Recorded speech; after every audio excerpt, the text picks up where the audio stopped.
Hello, in front of me I've got Alcatel One S 2021. Today I'll show you how to edit work and home location in Google Maps. Firstly, open Google Maps, then tap button in the right corner. Go to Settings and edit home or work. Set home and set work address. Enter home address or choose point on map.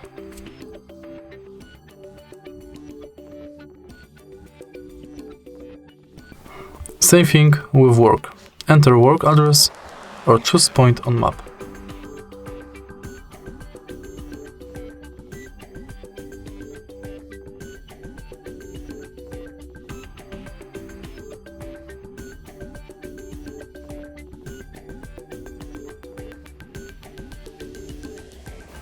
Head northeast.